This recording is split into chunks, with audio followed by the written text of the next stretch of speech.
É bom que possamos pensar e possamos ponderar bem nas palavras que nós cantamos, porque às vezes nós temos uma postura no culto de louvor, de exaltação, de cantar ao Senhor, mas muitas vezes esquecemos de pensar naquilo que nós estamos a cantar, a ler a letra, a importância da letra. E a letra deste cântico diz: Jesus Cristo, Filho de Deus, foi à cruz para morrer por mim. Então é importante que nós possamos reconhecer que Jesus foi à cruz para morrer por mim. Porquê? Porque eu era um pecador.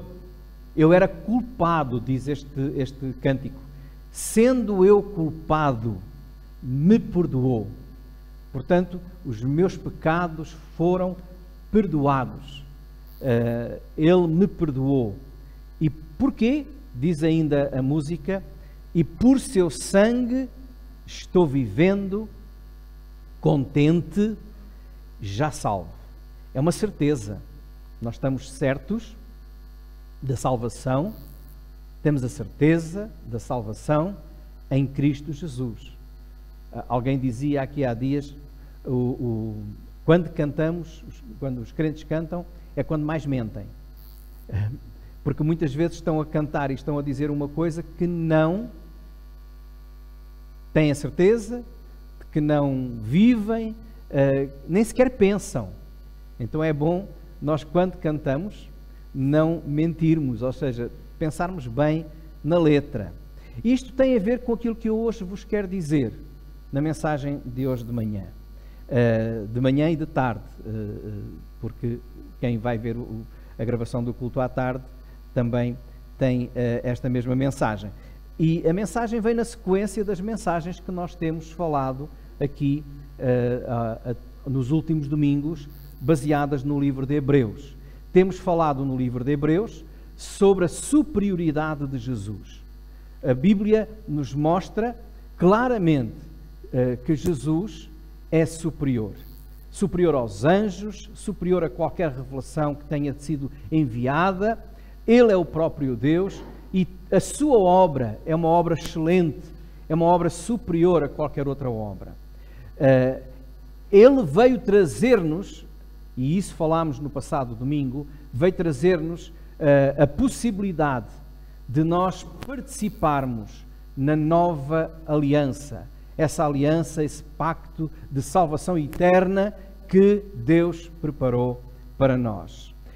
Como é que isso foi possível?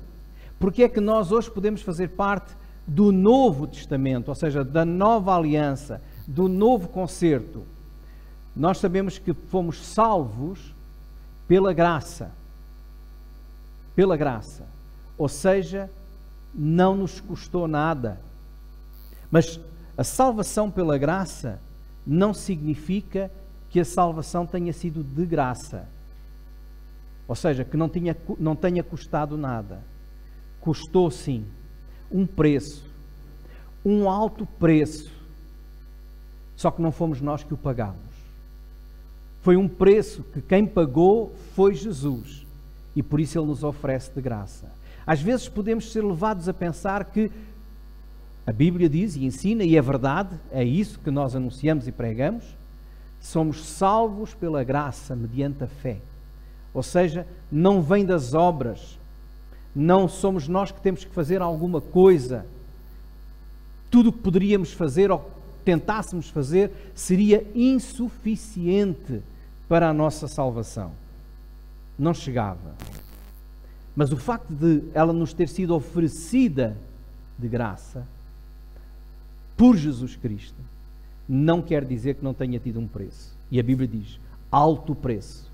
E o preço foi o sacrifício de Jesus. Foi a vida de Jesus. Por isso Jesus dizia, e nós hoje iremos lembrar quando celebrarmos a ceia do Senhor. Por isso Jesus dizia, este é o Novo Testamento ou a nova aliança no meu sangue. Isto quando dava o cálice. aos seus discípulos. E porquê no meu sangue? Como eu disse, porque a salvação teve um preço, e um preço bem caro. O preço foi o sangue de Jesus, foi o sacrifício de Jesus. Mas ao lermos o livro de Hebreus, nós percebemos que este sacrifício foi um sacrifício superior a qualquer outro sacrifício. Isto porque já na velha aliança havia sacrifícios. Já na velha aliança havia sacrifícios que eram feitos para remissão do pecado. Mas o livro de Hebreus vai nos dizer que o sacrifício de Jesus foi muito superior. Vamos ler Hebreus no capítulo 10, os versículos 1 até ao versículo 18. Hebreus, capítulo 10, versículos 1 a 18. E a palavra de Deus no livro de Hebreus diz: porque, tendo a lei a sombra dos bens futuros e não a imagem exata das coisas, nunca, pelos mesmos sacrifícios que continuamente se oferecem a cada ano, pode aperfeiçoar os que a eles se chegam. De outra maneira, teriam deixado de se oferecer, porque, purificados uma vez os ministrantes, nunca mais teriam consciência do pecado. Nesses sacrifícios, porém, cada ano se faz comemoração dos pecados, porque é impossível que o sangue dos touros e dos bodes tire pecados. Pelo que, entrando no mundo, diz: sacrifício e oferta não quiseste, mas corpo me preparaste, holocaustos e oblações pelo pecado não te agradaram. Então disse: eis aqui venho. No princípio do livro está escrito de mim, para fazer, ó Deus, a tua vontade. Como acima diz: sacrifício e oferta e holocaustos e oblações pelo pecado não quiseste, nem te agradaram, os quais se oferecem segundo a lei. Então disse: eis aqui venho, para fazer, ó Deus, a tua vontade. Tirou o primeiro para estabelecer o segundo, na qual vontade temos sido santificados pela oblação do corpo de Jesus Cristo, feita uma vez. E assim todo sacerdote aparece cada dia, ministrando e oferecendo muitas vezes os mesmos sacrifícios que nunca podem tirar pecados. Mas este, havendo oferecido um único sacrifício pelos pecados, está assentado para sempre à destra de Deus. Daqui em diante, esperando até que os seus inimigos sejam postos por escabelo de seus pés. Porque com uma só oblação aperfeiçoou para sempre os que são santificados. E também o Espírito Santo nos testifica, porque depois de haver dito: este é o concerto que farei com eles depois daqueles dias, diz o Senhor, porei as minhas leis em seu coração e as escreverei em seus entendimentos. Acrescenta: e jamais me lembrarei dos seus pecados e das suas iniquidades. Ora, onde há remissão destes, não há mais oblação pelo pecado. Irmãos, é extraordinário aquilo que a Bíblia nos ensina e nos diz sobre o sacrifício de Jesus. A primeira coisa que eu gostava de salientar aqui é a necessidade do sacrifício de Jesus. Era necessário que Jesus fosse realmente à cruz. E era necessário porque, se os irmãos olharem para aquilo que está escrito aqui neste capítulo de Hebreus, os irmãos poderão ver que, em primeiro lugar, logo no versículo 1, diz-nos que os sacrifícios do passado, os sacrifícios dos animais, os sacrifícios que eram apresentados no Velho Testamento, eram apenas uma sombra, eram apenas uma ilustração daquilo que seria algo real, efetivo, que Jesus haveria de fazer. Algo que havia de vir, que devia de acontecer. Então diz lá, a lei e aquilo que a lei trazia, incluindo esses sacrifícios, eram sombra dos bens futuros. Não eram a imagem exata das coisas. Ou seja, não era exatamente, era aquilo que Deus tinha programado, mas que havia de acontecer de uma maneira extraordinária. Aquilo era apenas uma sombra. E porquê é que eles se faziam então? A Bíblia nos diz que nós fomos criados por Deus. Temos falado nisso várias vezes. Deus nos criou e nos colocou num paraíso onde tudo era perfeito, incluindo o homem e a mulher. Mas o homem desviou-se de Deus. Permitiu, fazendo uso da sua vontade, que o pecado estragasse tudo aquilo que era perfeito. Ofendeu a Deus. Ofendeu a Deus, cometendo o mesmo pecado que Satanás tinha cometido, porque sabemos que Satanás era um anjo de luz, mas que quis ser igual a Deus ou superior a Deus. E o homem foi exatamente a mesma coisa, quis ser igual a Deus, porque essa foi a tentação. No dia em que comeres, vais ser como Deus, vais ficar a saber tudo. E ainda hoje o grande pecado dos homens é quererem ser como Deus, quererem ser os seus próprios deuses e adoram-se a si mesmos. A grande ofensa a Deus é querer roubar a glória de Deus para si. E o pecado entrou no mundo. Deus foi ofendido. E a Bíblia diz-nos que o salário do pecado é a morte, ou seja, o castigo, a consequência é a morte. Então o homem tinha que morrer, tinha que ser morto. Mas porque Deus é amor, Deus deu a oportunidade de salvação, e várias vezes deu a oportunidade. Então teria de haver uma morte para remissão do pecado. Desde a eternidade, o Senhor preparou um sacrifício eterno, eficiente, uma morte para a remissão dos nossos pecados. Mas até que se completassem os tempos certos, até chegar à plenitude dos tempos, como diz o apóstolo Paulo em Gálatas 4:4, antes de que a morte, essa tal morte, se efetivasse, Deus ordenou que fossem feitos sacrifícios como sombra, como imagem dessa morte que havia de vir. E por isso os sacrifícios aconteciam no Velho Testamento de animais. Mas era necessário que Jesus viesse para dar a sua vida por cada um de nós. Porquê? Primeiro, como já disse, porque esses sacrifícios do passado eram apenas sombra daquele que havia de vir.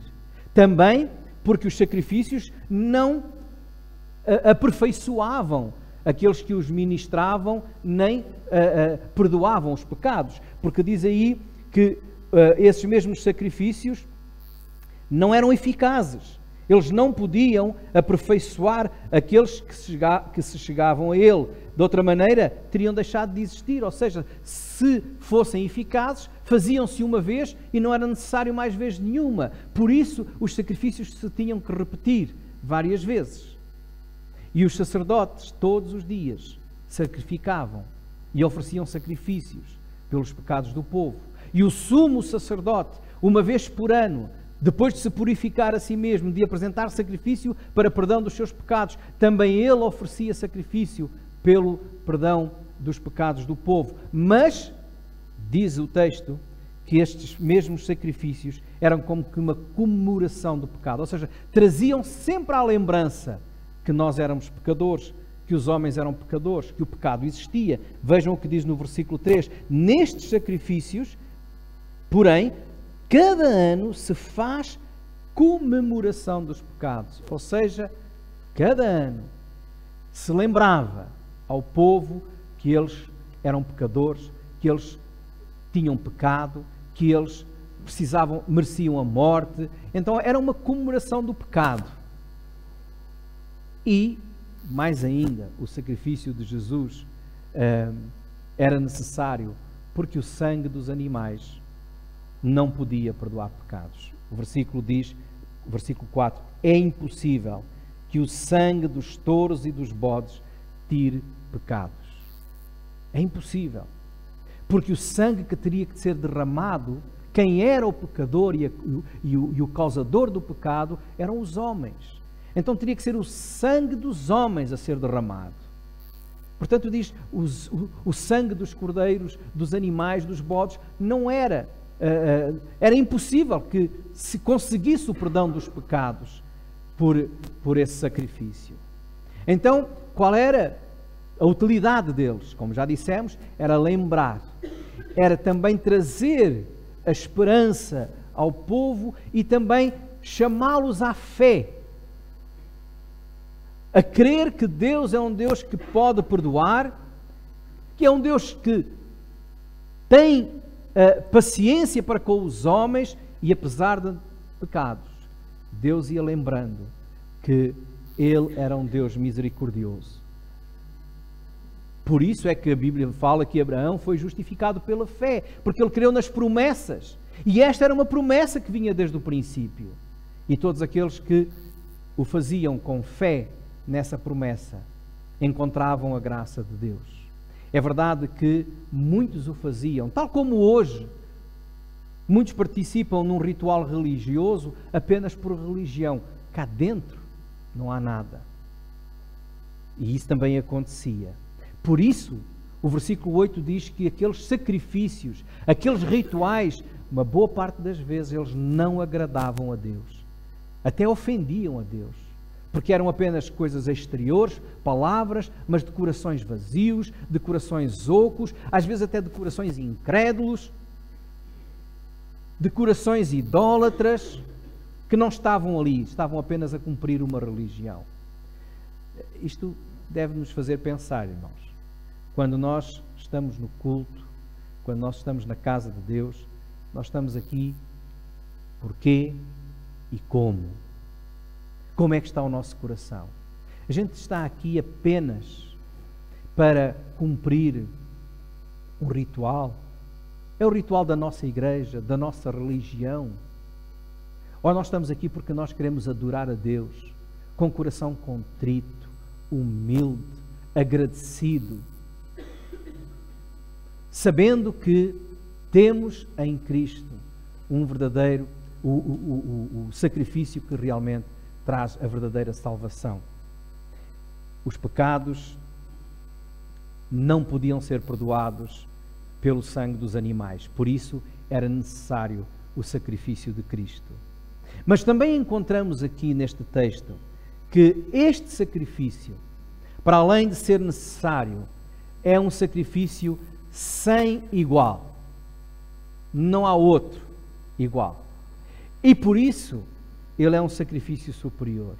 A singularidade do sacrifício de Jesus é demonstrada nos versículos 4 até 10, quando diz que, principalmente a partir do versículo 5, que diz: pelo que, entrando no mundo, diz, sacrifício e oferta não quiseste, mas corpo me preparaste.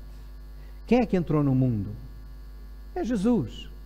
Quando Jesus entrou no mundo, ou seja, o amor de Deus, irmãos, é de tal maneira, e nós conhecemos, João 3,16, toda a gente conhece. Mas, mais uma vez, às vezes é daqueles versículos que nós também não pensamos nele. Mas quando diz que Deus amou o mundo de tal maneira que deu o seu Filho, esta entrega do Filho para sacrifício, ela estava preparada desde o princípio. Desde a eternidade. E o Senhor diz que apenas aguardava o tempo certo. E quando Ele entrou no mundo, ou seja, volto a repetir aquilo que já disse, o sangue que teria de ser derramado teria de ser o sangue de um homem. Porque o homem é que foi o pecador, não o sangue dos animais. Mas porque Deus ama, qual homem iria escolher para morrer no lugar de todos os outros? O sacrifício no Velho Testamento dizia que o animal tinha que ser imaculado, ou seja, não devia ter defeito, não devia ter mancha. Qual é o homem que não tem defeito? Então o que foi preparado foi o Filho viria. O próprio Deus se faria homem para morrer pelos homens. E quando entrou no mundo, quando Ele encarnou, quando Ele veio ao mundo, nascido da Virgem Maria, como diz a palavra de Deus, Ele era o único que, não tendo pecado, poderia fazer o sacrifício pelos pecadores. O único homem. Esse sacrifício foi um sacrifício preparado desde a eternidade. Desde a eternidade. Por isso é que diz aí, mas corpo me preparaste, diz o versículo 5. Reparem que está a falar da encarnação. Deus feito homem. Jesus veio, assumiu a forma de homem, como o apóstolo Paulo também explica, para ir à cruz no nosso lugar. Foi um sacrifício assumido por Jesus, não de surpresa, mas Ele sabia para o que vinha. Por isso Ele várias vezes disse para o que vinha. E Ele veio fazer aquilo que os homens não fizeram. E o que é que os homens não fizeram? Obedecer a Deus. Veja o que diz o versículo 9. Então disse, eis aqui venho para fazer, ó Deus, a tua vontade. Venho para fazer, ó Deus, a tua vontade. Por essa razão, na hora do sacrifício, ao aproximar-se a hora do sacrifício, Jesus orava, Pai, se possível, passa de mim este cálice, mas seja feita a tua vontade. Porque Ele veio para fazer a vontade do Pai. Pelo que, diz o versículo 5, entrando no mundo, diz, sacrifício e oferta não quiseste, mas corpo me preparaste. Holocaustos e oblações pelo pecado não te agradaram. Então disse, eis aqui venho. No princípio do livro está escrito de mim, para fazer, ó Deus, a tua vontade. O autor de Hebreus está a pôr aqui nas palavras de Jesus aquilo que realmente foi a obra que Jesus veio fazer. Este sacrifício sem igual foi um sacrifício preparado por Deus, anunciado por Deus, assumido por Cristo em obediência, assumido por Cristo voluntariamente. Por isso, a encarnação era necessária. Este sacrifício é aquele que tem poder para purificar os nossos pecados. O versículo 10 diz, na qual vontade temos sido santificados pela oblação, ou seja, pela oferta, pelo sacrifício do corpo de Jesus Cristo, feito uma vez. Então, um sacrifício único. Comparando com os sacrifícios do Velho Testamento, tinham que ser repetidos. Lembravam sempre que nós éramos pecadores. Agora Jesus, uma única vez. Não é necessário repetir o sacrifício, mas por um único sacrifício fomos perdoados e, diz a palavra de Deus também, fomos santificados. Em 1 João capítulo 1, versículo 7, diz que o sangue de Jesus Cristo, seu Filho, nos purifica de todo o pecado. E é este sacrifício único que torna o sacrifício de Jesus superior a qualquer outro sacrifício do Velho Testamento ou a qualquer outro sacrifício que seja feito depois de Jesus. É inútil qualquer outro sacrifício depois de Jesus. O versículo 11 diz, e assim todo o sacerdote aparece cada dia, ministrando e oferecendo muitas vezes os mesmos sacrifícios que nunca podem tirar pecados. Mas este, havendo oferecido um único sacrifício pelos pecados, está assentado para sempre à destra de Deus. É aqui que nós podemos ver. O sacrifício de Jesus, um só sacrifício, foi suficiente. O que é que isto implica na nossa doutrina? O que é que isto implica na nossa vida? Implica que eu não preciso de fazer mais sacrifícios para a minha salvação. Eu não preciso de oferecer outros sacrifícios para a minha salvação.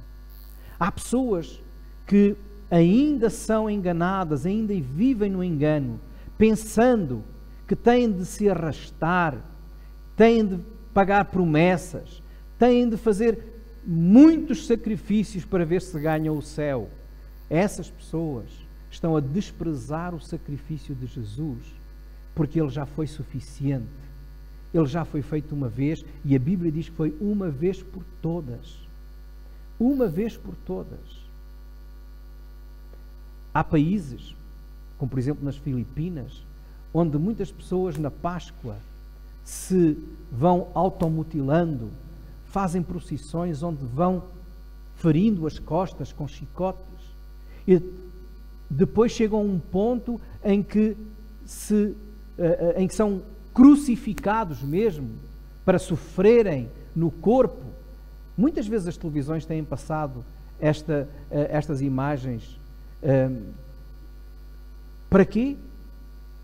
O sacrifício já foi feito por Jesus. Não há necessidade de mais sacrifícios. É por isso que quando nós celebramos a ceia do Senhor, como hoje vamos celebrar, nós estamos a celebrar um memorial. A doutrina da Igreja Católica diz que o sacrifício de Jesus se repete em cada missa, em cada Eucaristia, como se Jesus fosse morrendo e sacrificando-se sempre que é celebrada a Eucaristia. É contrário àquilo que a Bíblia diz. Jesus diz que um sacrifício e não é necessário mais. Era no Velho Testamento que os sacrifícios se repetiam, porque eram insuficientes, porque eram apenas uma sombra.